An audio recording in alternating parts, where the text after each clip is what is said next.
ನಮಸ್ಕಾರ. ನೀವು ನೋಡ್ತಾ ಇದ್ದೀರಾ ಸ್ಪೀಡ್ ನ್ಯೂಸ್ ಕನ್ನಡ. ನಾನು ಸಂತೋಷ್ ಕಶ್ಯಪ್.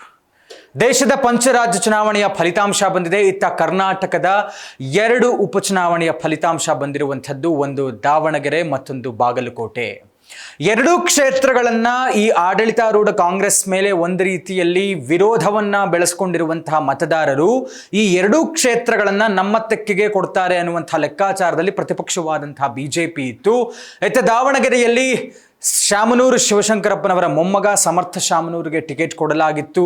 ಅಲ್ಲಿ ಬೇಕಾದಷ್ಟು ರಾಜಕೀಯವಾದಂತಹ ಬೆಳವಣಿಗೆಗಳು. ಒಂದು ರೀತಿಯಲ್ಲಿ ಮುಸ್ಲಿಂ ಸಮುದಾಯದ ವಿರೋಧವನ್ನು ಕಟ್ಟಿಕೊಂಡ್ರು. ಇತ್ತ ಸಾಮಾನ್ಯ ಕಾರ್ಯಕರ್ತನಾಗಿರುವಂತಹ ಶ್ರೀನಿವಾಸ್ ದಾಸಗರಿಯಪ್ಪ ಅವರಿಗೆ ಟಿಕೆಟ್ ಅನ್ನು ನೀಡಲಾಗಿತ್ತು. ಮುಸ್ಲಿಂ ಸಮುದಾಯದ ಬಂಡಾಯ ಆಗುತ್ತೆ, ಅದನ್ನು ಶಮನ ಮಾಡುವಂತಹ ಕೆಲಸ ಆಗುತ್ತೆ. ಅದರಲ್ಲೂ ಕೂಡ ಎಲೆಕ್ಷನ್ ಅಂತೂ ಇಂತೂ ಆಗುತ್ತೆ. ಡಿ.ಕೆ. ಶಿವಕುಮಾರ್ ಅವರ ಪಟ್ಟು ಹಿಡಿದು ಸಮರ್ಥ ಶಾಮನೂರಿಗೆ ಟಿಕೆಟ್ ಅನ್ನು ಕೊಡಿಸಲಾಗುತ್ತೆ. ಇದೆಲ್ಲ ಬೆಳವಣಿಗೆಗಳನ್ನ ತಾವು ಆಲ್ರೆಡಿ ನೋಡಿದ್ದೀರಾ. ಇತ್ತ ಬಾಗಲಕೋಟೆಯಲ್ಲಿ ಉಮೇಶ್ ಮೇಟಿ ಮತ್ತು ವೀರಣ್ಣ ಚರಂತಿ ಮಠ ಅವರು, ಒಂದು ರೀತಿಯಲ್ಲಿ ಸಿಡುಕಿನ ಸ್ವಭಾವ ವೀರಣ್ಣ ಚರಂತಿ ಮಠ ಅವರಿಗೆ. ಇನ್ನೊಂದೆಡೆ CM ಸಿದ್ದರಾಮಯ್ಯನವರ ಆಪ್ತನ ಪುತ್ರನನ್ನ ಗೆಲ್ಲಿಸ್ಕೊಂಡೇ ಬರಬೇಕು ಅನ್ನುವಂಥ ಲೆಕ್ಕಾಚಾರದಲ್ಲಿ ಇಡೀ ಸರ್ಕಾರವೇ ಹೋಗಿ ಅಲ್ಲಿ ಕೂತ್ಕೊಂಡಿತ್ತು. ಒಂದು ರೀತಿಯಲ್ಲಿ ಹಣದ ಹೊಳೆಯನ್ನೇ ಹರಿಸಲಾಯಿತು. ಎಲ್ಲವೂ ಕೂಡ ಅವರವರ ಸ್ಟ್ರಾಟಜಿಯನ್ನು, ಅವರವರ ಲೆಕ್ಕಾಚಾರದಲ್ಲಿ ಚುನಾವಣೆಯನ್ನು ಎದುರಿಸಲಾಯಿತು. ನಿನ್ನೆಯ ಫಲಿತಾಂಶದವರೆಗೂ ಕೂಡ 2 ಕ್ಷೇತ್ರಗಳನ್ನು ನಾವೇ ಗೆಲ್ತೇವೆ ಅನ್ನುವಂಥ ವಿಶ್ವಾಸದಲ್ಲಿ ಬಿಜೆಪಿ ಇದ್ರೆ ಖಂಡಿತವಾಗಿಯೂ ಇಲ್ಲ. ನಮ್ಮ ಗ್ಯಾರಂಟಿಗಳನ್ನು ಮೆಚ್ಚಿಕೊಂಡಿರುವಂತಹ ಮತದಾರರು, ನಮ್ಮ ಆಡಳಿತವನ್ನು ಇಷ್ಟಪಟ್ಟಿರುವಂತಹ ಮತದಾರರು, ಹೆಣ್ಣು ಮಕ್ಕಳ ಮತದಾರರು ಎಲ್ಲರೂ ಕೂಡ ನಮ್ಮದೇ ಕೈ ಹಿಡಿತಾರೆ ಅನ್ನುವಂಥ ಅತಿಯಾದಂಥ ವಿಶ್ವಾಸದಲ್ಲಿ ಕಾಂಗ್ರೆಸ್ ಪಕ್ಷವೂ ಕೂಡ ಇತ್ತು. ಆದರೆ ಇಲ್ಲಿ ವೀರಣ್ಣ ಚರಂತಿ ಮಠ ಬಿಜೆಪಿ ನಾಯಕರ ಒಂದಷ್ಟು ಎಡವಟ್ಟಿನಿಂದ ಉಮೇಶ್ ಮೇಟಿ ಅವರು ಭಾರೀ ಅಂತರದಿಂದ ಬಾಗಲಕೋಟೆಯನ್ನು ತಮ್ಮದಾಗಿಸ್ಕೊಳ್ತಾರೆ. ಆದರೆ ದಾವಣಗೆರೆ ವಿಚಾರ ಏನಿತ್ತಲ್ಲ, ಅಂದ್ರೆ ಶಾಮನೂರು ಶಿವಶಂಕರಪ್ಪನವರು 2023ರಲ್ಲಿ ಯಾವ ಅಂತರದಿಂದ ಗೆದ್ದಿದ್ರು ಅಷ್ಟೊಂದು ಅಂತರದಲ್ಲಿ ಸಮರ್ಥ ಶಾಮನೂರು ಗೆಲ್ಲಲಾಗದೇ ಇದ್ರೂ ಕೂಡ ಬಟ್ ಸಂಹೌ ಅವರು ವಿಜಯವನ್ನು ತಮ್ಮದಾಗಿಸಿಕೊಂಡಿದ್ದಾರೆ. ಯಾಕೆ ಅಂತ ಹೇಳಿದ್ರೆ ಮುಸ್ಲಿಂ ಮತಗಳು ಅವರ ಕೈ ಹಿಡಿಯಲಿಲ್ಲ ಅನ್ನುವಂಥದ್ದಂತೂ ಹೌದು.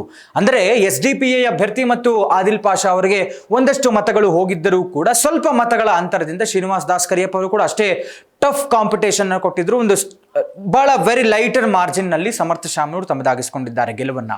ಆದರೆ ಈ ಗೆಲುವು 2 ಕಾಂಗ್ರೆಸ್ ಪಕ್ಷಕ್ಕೆ ಸಿಕ್ಕಿದೆ ಅನ್ನುವಂಥ ಲೆಕ್ಕಾಚಾರ ಒಂದೆಡೆ ಆದ್ರೆ, ಈ ಮತದಾನ ಏನಾಯ್ತಲ್ಲ, ದಾವಣಗೆರೆಯ ಮತದಾನದ ನಂತರ ಆದಂತಹ ರಾಜಕೀಯದ ಬೆಳವಣಿಗೆಗಳೇನಿತ್ತು, ಕಾಂಗ್ರೆಸ್ ಪಕ್ಷಕ್ಕೆ ಯಾರೋ ಒಂದು ಹೈಕಮಾಂಡ್ಗೆ ಒಂದು ಸಬ್ಮಿಟ್ ಮಾಡಿದ್ದಾರೆ, ರಿಪೋರ್ಟ್ ಕೊಡಲಾಗಿದೆ, ಅದರ ಪ್ರಕಾರ ಪಕ್ಷ ವಿರೋಧಿ ಚಟುವಟಿಕೆಗಳಾಗಿದೆ ಅನ್ನುವಂಥ ಕಾರಣಕ್ಕೆ ಅಬ್ದುಲ್ ಜಬ್ಬಾರ್, ನಜೀರ್ ಅಹಮದ್, ಜಮೀರ್ ಅಹಮದ್ ಅವರ ಹೆಸರು ಕೂಡ ಕೇಳಬಂತು.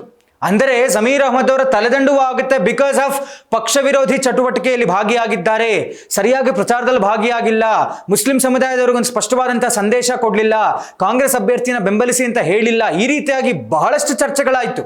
ಜಮೀರ್ ಅಹಮದ್ ಅವರ ತಲೆದಂಡವೂ ಆಗುತ್ತೆ ಅನ್ನುವಂತಹ ಒಂದು ಬೇಕಾದಷ್ಟು ಚರ್ಚೆಗಳು ರಾಜಕೀಯ ಪಡಸಾಲೆಯಲ್ಲಾಯಿತು. ಅದರಲ್ಲೂ ಕೂಡ ಮೇ 4 ನಂತರ ಫಲಿತಾಂಶದ ನಂತರದಲ್ಲಿ ಏನು ಬೇಕಾದರೂ ಬೆಳವಣಿಗೆ ರಾಜ್ಯ ಕಾಂಗ್ರೆಸ್ ಪಾಳೆಯದಲ್ಲಿ ಆಗಬಹುದು ಅನ್ನುವಂಥ ಎಲ್ಲ ಲೆಕ್ಕಾಚಾರಗಳು, ಚರ್ಚೆಗಳು ಎಲ್ಲವೂ ಆಗ್ತಾ ಇತ್ತು.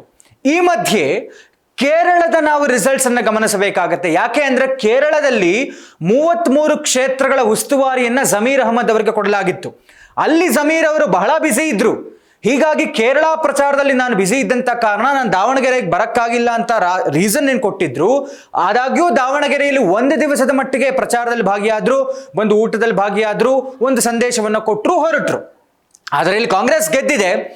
ಇತ್ತ ಕೇರಳದ ಕಥೆ ನೋಡೋದಾದ್ರೆ, ಕೇರಳದಲ್ಲಿ ಜಮೀರ್ ಅವರು ಪ್ರಚಾರ ಮಾಡಿದಂಥ ಕಾರಣಕ್ಕೇನೆ ಬರೋಬ್ಬರಿ 10 ವರ್ಷಗಳ LDFನ ಅಧಿಕಾರವನ್ನು ನೋಡಿದಂಥ ಮತದಾರರು ಬದಲಾವಣೆಯನ್ನ ಬಯಸಿ ಕೇರಳದಲ್ಲಿ UDF, ಕಾಂಗ್ರೆಸ್ ನೇತೃತ್ವದ UDFಗೆ ಅಧಿಕಾರವನ್ನು ಕೊಡಲಾಗಿದೆ. ಅದರಲ್ಲೂ ಬರೋಬ್ಬರಿ 102 ಕ್ಷೇತ್ರಗಳಲ್ಲಿ ಕಾಂಗ್ರೆಸ್ ಅಧಿಕಾರವನ್ನ, ಕ್ಷೇತ್ರಗಳನ್ನ ಗೆದ್ದು ಬಂದಿರುವಂಥದ್ದು. ಅಧಿಕಾರವನ್ನ ಖಡಾಖಂಡಿತವಾಗಿ ಕಾಂಗ್ರೆಸ್ ಪಕ್ಷದ ನೇತೃತ್ವದ UDF ಹಿಡಿತಾ ಇದೆ. ಹೀಗಾಗಿ ಇಲ್ಲಿ ಜಮೀರ್ ಅವರಿಗೆ ಹೆಗ್ಗಳಿಕೆ ಹೆಚ್ಚಾಯಿತು. ಜಮೀರ್ ಅವರ ಪ್ರಚಾರದ ಕಾರಣದಿಂದಲೇ 33 ಕ್ಷೇತ್ರಗಳಲ್ಲಿ ಕೇರಳದಲ್ಲಿ UDF ಅಂದ್ರೆ ಕಾಂಗ್ರೆಸ್ ಗೆದ್ದಿರುವಂಥದ್ದು. ಹೀಗಾಗಿ ಜಮೀರ್ ಅವರ ವರ್ಚಸ್ಸು ಕೇರಳದಲ್ಲಿ ಗೆಲ್ಲಿಸಿಕೊಟ್ಟಂತ ಕಾರಣಕ್ಕೆ ಕರ್ನಾಟಕದಲ್ಲೂ ಹೆಚ್ಚಾಗಿದೆ. ಅದರಲ್ಲೂ CM ಆಪ್ತ ಬಣದಲ್ಲಿ ಗುರುತಿಸಿಕೊಂಡಿರುವಂತಹ ಜಮೀರ್ ಅವರು ಏನೇ ಆದರೂ ನನ್ನನ್ನು ಯಾರೂ ಮುಟ್ಟಕ್ಕಾಗಲ್ಲ, ನನ್ನ ವರ್ಚಸ್ಸಿದು, ನಾನು ನಾಯಕತ್ವವನ್ನು ವಹಿಸಿಕೊಂಡ್ರೆ ಈ ರೀತಿಯಾಗಿ ನಾನು ಗೆಲ್ಲಿಸಿಕೊಂಡು ಬರ್ತೇನೆ ಎನ್ನುವಂತ ಸ್ಪಷ್ಟವಾದಂತಹ ಸಂದೇಶವನ್ನ ಜಮೀರ್ ಈಗ ಹೈಕಮಾಂಡ್ಗೆ ಕೊಟ್ಟಂತ ರೀತಿಯಲ್ಲಿ ಕಾಣಿಸ್ತಾ ಇದೆ. ಹೀಗಾಗಿ ಜಮೀರ್ ಅವರು ಈ ಕ್ಷಣಕ್ಕೆ ಅಂದರೆ ಕೇರಳದಲ್ಲಿ ಕಾಂಗ್ರೆಸ್ನ ಗೆಲ್ಲಿಸಿಕೊಂಡು ಬರುವಲ್ಲಿ ಬಹುಮುಖ್ಯ ಪಾತ್ರ ವಹಿಸಿದಂತ ಜಮೀರ್ ಅವರು ಇತ್ತ ಕಾಂಗ್ರೆಸ್ ದಾವಣಗೆರೆಯಲ್ಲಿ ಏನು ಸೋತಿಲ್ಲ, ಇಲ್ಲೂ ಕೂಡ ಗೆದ್ದಿದೆ. ಹೀಗಾಗಿ ಅವರು ಅಲ್ಪಸಂಖ್ಯಾತ ಸಮುದಾಯದ ಪ್ರಬಲ ನಾಯಕರು, ಒಂದರ್ಥದಲ್ಲಿ ಅವರು ಏನೇ ಮಾಡಿದ್ರು ಗೆಲ್ಲಿಸ್ಕೊಂಡು ಬರ್ತಾರೆ ಅನ್ನುವಂಥ ಸಂದೇಶ ಇದೀಗ ರಾಜ್ಯ ಕಾಂಗ್ರೆಸ್ ಪಾಳೆಯಕ್ಕೂ ಕಾಂಗ್ರೆಸ್ ಪಕ್ಷಕ್ಕೂ ಜೊತೆಗೆ ಹೈಕಮಾಂಡ್ಗೂ ಕೂಡ ಮನವರಿಕೆ ಆಗಿದೆ. ಹೀಗಾಗಿ ಜಮೀರ್ ಅವರನ್ನ ಮುಟ್ಟೋದು ಅಷ್ಟು ಸುಲಭ ಅಲ್ಲ ಅನ್ನುವಂಥದ್ದು ಸ್ಪಷ್ಟವಾಗಿ ಗೊತ್ತಾಗ್ತಾ ಇದೆ. ಮುಂದಿನ ದಿನಗಳಲ್ಲಿ ಏನೆಲ್ಲ ಬೆಳವಣಿಗೆ ಆಗುತ್ತೆ ಅನ್ನುವಂಥದ್ದನ್ನ ನಾವು ಕಾದು ನೋಡಬೇಕಾಗಿದೆ. ಇದಾಗಿತ್ತು ಇವತ್ತಿನ ವಿಶೇಷ. ನೋಡ್ತಾ ಇರಿ ಸ್ಪೀಡ್ ನ್ಯೂಸ್ ಕನ್ನಡ, ಸುದ್ದಿ ನಿಮ್ಮದು, ವೇಗ ನಮ್ಮದು.